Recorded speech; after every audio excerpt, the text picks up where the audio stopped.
दुनिया भर के देशों को जिस तरह से कोरोना ने अपनी चपेट में ले लिया, तो ऐसे में सबको इंतजार था कोरोना वैक्सीन का। और अब भारत के लिए एक अच्छी खुशखबरी आई है कि 16 तारीख यानी कि 16 जनवरी से कोरोना की वैक्सीन पूरे देश में लगनी शुरू हो जाएगी। तो ऐसे में किस तरह से कोरोना वैक्सीन लगेगी और उससे पहले जो ड्राई रन शुरू हो चुका है, उन तमाम चीज़ों के बारे में हम जानकारी लेंगे ये फेलिक्स हॉस्पिटल के सीएमडी डॉक्टर DK गुप्ता से। सर, आपका बहुत बहुत स्वागत है जनसत्य न्यूज़ में। नमस्कार मैम। नमस्कार सर, जिस तरह से क्योंकि अभी जो है वैक्सीन 16 तारीख को आने वाली है और ऐसे में अब जो है ड्राई रन शुरू हो गया है, तो आपके हॉस्पिटल में भी जिस तरह से ड्राई रन शुरू हो चुका है, तो ऐसे में आपकी तमाम क्या तैयारियां हैं इसको लेकर? बिल्कुल, ड्राई रन तो पहले 28 तारीख को चालू हो गया था। 28 दिसंबर को 5 स्टेट में 28 29 दिसंबर को ड्राई रन हुआ था। उसके बाद 3 जनवरी के आसपास फिर दोबारा ड्राई रन हुआ और इस समय पूरे देश में ड्राई रन चल रहा है। पहले उन्होंने गवर्नमेंट हॉस्पिटल में ड्राई रन किया, अब वो जो इस समय ड्राई रन चल रहा है वो बहुत सारे प्राइवेट हॉस्पिटल में भी चल रहा है। उन्हीं प्राइवेट हॉस्पिटल्स में फिलिक्स हॉस्पिटल सेक्टर 137 नोएडा एक ऐसा सेंटर है जहाँ पे ड्राई रन चल रहा है और अगले हफ्ते से वैक्सीन लगना यहाँ पे भी प्रारंभ हो जाएगी। तो ड्राई रन में जो तैयारी होती है, जो हमारी जो गाइडलाइंस हैं, जो SOPs हैं, जो मिनिस्ट्री ऑफ हेल्थ की, उनको हमें इम्प्लीमेंट करना पड़ता है, देखना पड़ता है कि जो हम एक्चुअल करने वाले हैं उसका डेमो करके देखते हैं कि जो चीज़ें हम करने वाले हैं उसमें कोई गलती ना रह जाए, कोई कमियाँ ना रह जाए, कोई त्रुटि ना रह जाए। तो उसमें प्रोसेस ये होता है कि जब भी कोई पेशेंट आता है वो कोविन ऐप पे वो रजिस्टर्ड होगा। गेट पे एक पुलिसमैन है जो डिफेंस पर्सनल है या जो हमारा गार्ड है उसको चेक करेगा, उसका ID प्रूफ मैच करेगा। उसका बाद रजिस्ट्रेशन काउंटर पे जाएगा, वहाँ पे उसको ID प्रूफ की हम हार्ड कॉपी देख के उसको रजिस्टर करते हैं वहाँ पे, और उसके बाद उसको वेटिंग एरिया में बिठाते हैं। जब उसका नंबर आता है तो उसका वैक्सीनेशन रूम बनाए जाते हैं। वैक्सीनेशन रूम एज पर इंटरनेशनल गाइडलाइंस के अनुसार होते हैं। 2 वैक्सीनेशन रूम हम लोगों ने बनाए हैं, उनके अंदर दोनों के अंदर 2 सिस्टर्स नर्सिंग स्टाफ बैठेंगे जो इंजेक्शन लगाएंगे वैक्सीन पेशेंट को। इंजेक्शन की पूरी गाइडलाइंस है, कैसे इंजेक्शन लगाना है, इंजेक्शन से पहले रजिस्टर करना है, उसको बताना है कि हम क्या इंजेक्शन लगा रहे हैं, उसकी हमें कंसेंट लेनी है मरीज़ की, आपको इंजेक्शन लगवाना है भी या नहीं लगवाना है।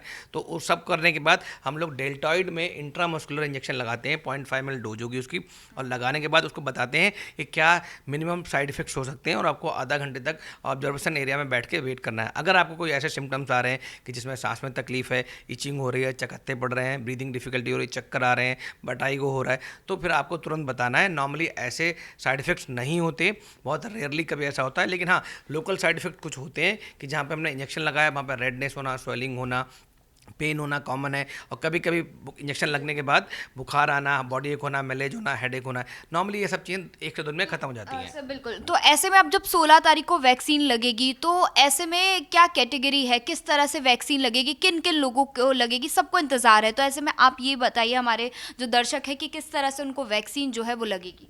तो जो वैक्सीन लगेगी, वैक्सीन का जो पहला फेज है जिसको हम बात करें, इसमें 30 करोड़ लोग हैं जो रेसिपिएंट होने वाले हैं। 30 करोड़ लोगों को वैक्सीन लगने वाली है। वो 30 करोड़ कौन है वो मैं बताता हूँ आपको।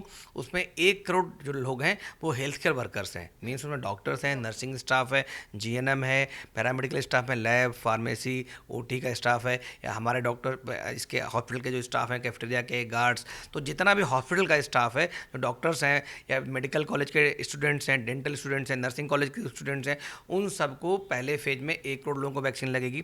उसके बाद 2 करोड़ जो और लोग हैं उनको बोलते हैं फ्रंट लाइन वॉरियर्स। उसमें पुलिस पर्सनल्स हैं, डिफेंस पर्सनल्स हैं, आर्मी, नेवी और कोस्ट गार्ड। उसके अलावा जो हमारे होम मिनिस्ट्री के जो डिफेंस पर्सनल्स हैं या जो फोर्स हैं, जिसमें CRPF है, ITBP है, CISF है, SSB है, सीमा सुरक्षा बल, तो इन सबको लगने वाली है। सैनिटाइजेशन वर्कर्स हैं, तो 2 करोड़ लोग ये हैं, तो 3 करोड़ को इनको लगेगी, health care workers plus front line warriors. जो 27 करोड़ लोग बचते हैं उनमें 1 करोड़ ऐसे लोग हैं जो 50 साल से कम है, लेकिन उनको साथ में कोई कोमॉर्बिड बीमारी है, जिसको हम बोलते हैं या तो उनको डायबिटीज है, हाइपरटेंशन है, अस्थमा है, COPD है, हार्ट प्रॉब्लम है, किडनी प्रॉब्लम है, ट्रांसप्लांट हो रखा है या कैंसर है। तो ऐसे लोगों को प्रायोरिटी दी जाएगी। और उसके बाद जो बचेंगे वो 26 करोड़ लोग बचेंगे जो 50 साल से ऊपर हैं। उनको हम कोविड से वो रजिस्टर्स करेंगे, जैसे अब गवर्नमेंट कुछ दिनों बाद ऐप को खोल देगी जनरल पब्लिक के लिए, उसको लोग रजिस्टर करेंगे।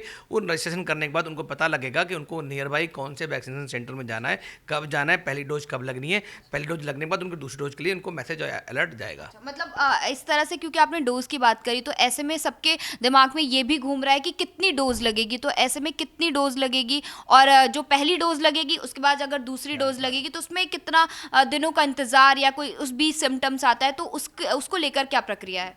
बिल्कुल।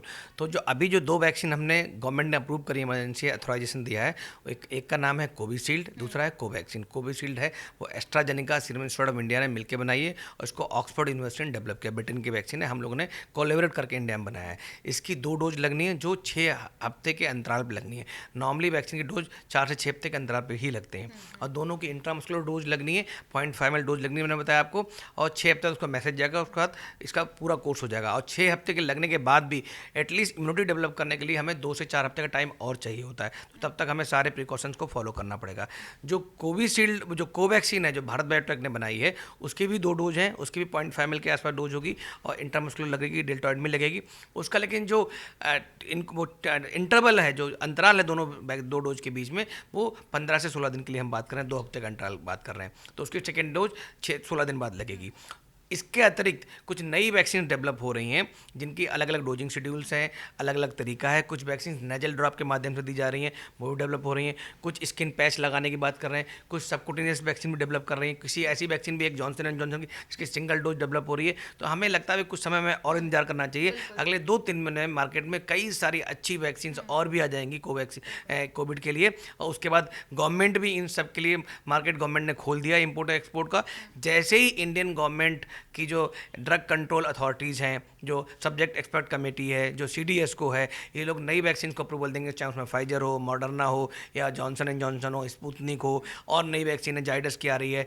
तो जैसे ही लेंगे तो बहुत सारी वैक्सीन आ जाएंगी। लेकिन अच्छी बात क्या है, इस समय ये गवर्नमेंट को, ये तो काम कर ही रही 30 करोड़ का, लेकिन हमें 30 करोड़ लोगों से इन वैक्सीनेट करने से काम नहीं होगा, हमें अभी और लोगों को वैक्सीनेट करना पड़ेगा। अगर हमें ऐसे में, क्योंकि ऐसे आम लोग भी हैं, क्योंकि आपने एक कैटेगरी बताई कि किन लोगों को, ऐसे में आम जनता को भी पूरा, मतलब जिस तरीके से उनको इंतजार था, और ऐसे में उनको भी बड़ी उत्साहित है वो लोगों की किस तरीके से आगे उनको भी वैक्सीन लगेगी। तो ऐसे में उनको कब तक वैक्सीन लगेगी? बिल्कुल, तो बहुत अच्छा सवाल है। तो गवर्नमेंट को, मुझे लगता है शायद इस पर दिशा में कुछ ना कुछ कदम उठाने वाली है कि गवर्नमेंट को चाहिए कि साथ साथ पैरेलली प्राइवेट हॉस्पिटल्स को, प्राइवेट क्लिनिक्स को, प्राइवेट डॉक्टर्स को भी अलाउ करें, उनसे कोलैबोरेट करें, उनसे टाई अप करें, so that a mass immunization programme है जो दुनिया का सबसे बड़ा प्रोग्राम है, और ज़्यादा सक्सेसफुल हो जाए। हम हार्ड इम्यूनिटी को और जल्दी से जल्दी डेवलप कर रहे हैं, क्योंकि हमें पता है इस समय एक रिस्क है कि अगर वायरस म्यूटेट होता है तो वैक्सीन के भी चांसेस हैं कि चेंज करनी पड़े। तो जितनी जल्दी हम लोगों को वैक्सीन को वैक्सीनेट कर देंगे, इंजेक्शन लगा देंगे, उतनी जल्दी हार्ड इम्यूनिटी डेवलप हो जाएगी और उतनी जल्दी ही लोग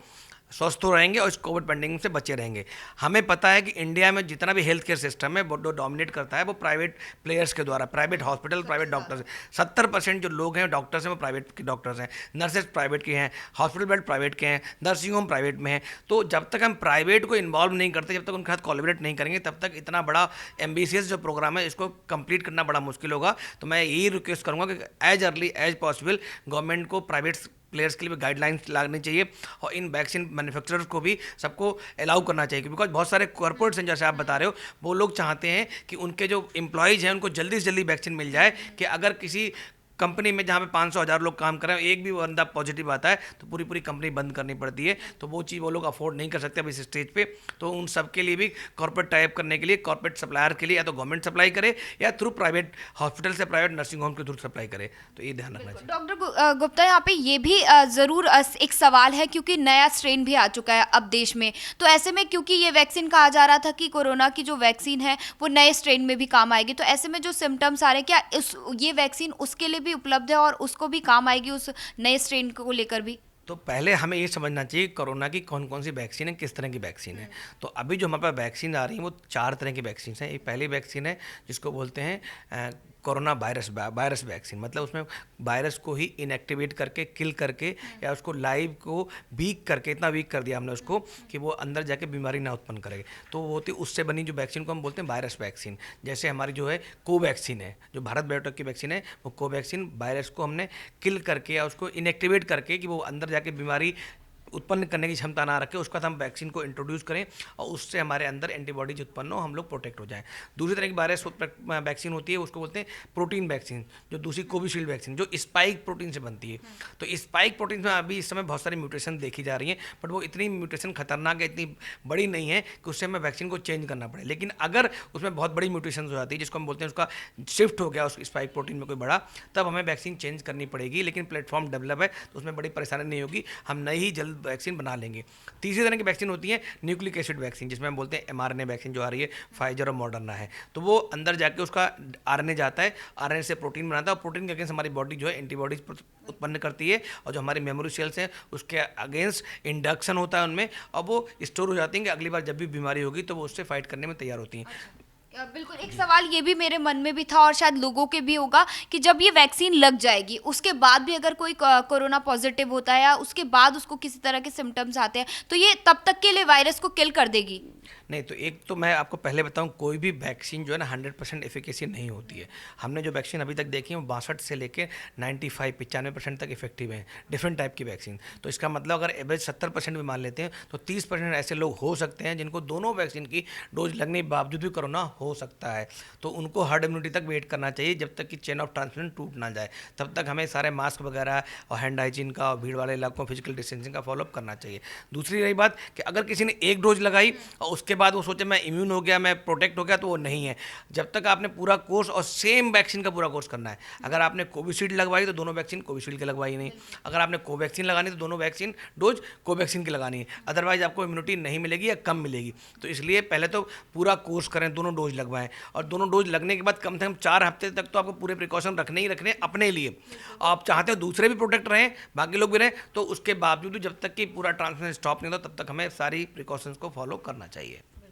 तो यहाँ पर एक सवाल है, मेरा आखिरी सवाल है कि जिस तरह से आपने ये वाली बात रखी कि जो एक ही वैक्सीन का डोज लगवाना, तो ऐसे में कुछ लोग ऐसे भी हो सकते हैं क्योंकि सरकारी हॉस्पिटल्स में भी लग रहा है और अब जब प्राइवेट हॉस्पिटल्स में भी ये लागू कर दिया गया है, तो ऐसे में हो सकता है कि कई लोग वहाँ पर भी वैक्सीन लगवा ले, क्योंकि जो रजिस्ट्रेशन होता है ऐसे में ये पता लगा पाएगा कहीं ना कहीं गवर्नमेंट कि किस तरह से जो वैक्सीन जो एक बंदा पहले ले चुका है वो दोबारा भी ले रहा है। तो जब भी हम रजिस्टर करेंगे कोविन ऐप में तो उस समय उसमें क्लियर कट लिखा होगा कि कौन सा वैक्सीन दिया हमने, उसका नाम क्या है, उसकी डोज क्या है, डेट ऑफ इंजेक्शन क्या दिया और नेक्स्ट फॉलोअप डेट क्या है। जब फॉलोअप पे आएगा तो उसी को सेम वैक्सीन मिलेगी और तभी उसको हम क्लोज करेंगे। और ये फॉलोअप भी लेते रहेंगे आप पेशेंट से जिसको वैक्सीन लगेगी? तो फॉलोअप के लिए आजकल बड़े अच्छे जैसे सिस्टम्स आ गए हैं, HIS सिस्टम है, हॉस्पिटल इन्फॉर्मेशन सिस्टम है, ऐप है, कोविन ऐप है, ऐसे प्राइवेट में बहुत सारे, हर अस्पताल का अपना ऐप होता है। तो वो उनको रिमाइंडर मैसेज कॉल चली जाती है कि आपकी ये ड्यू डेट है, इस पर आपको वैक्सीन लगवाने आना है। चलिए डॉक्टर गुप्ता, बहुत बहुत धन्यवाद, आपने हमें ये तमाम जानकारी दी जो कि सीधी बात है हमारे दर्शक भी जानना चाह रहे हैं कि किस तरीके से जब 16 तारीख को वैक्सीन आएगी वो कैसे लगेगी, उसका प्रोसीजर क्या है और किन लोगों को वैक्सीन लगेगी। तो चलिए अभी फिलहाल के लिए इतना ही। कैमरा पर्सन DP यादव के साथ पूजा मिश्रा की रिपोर्ट, जनसत्य न्यूज़।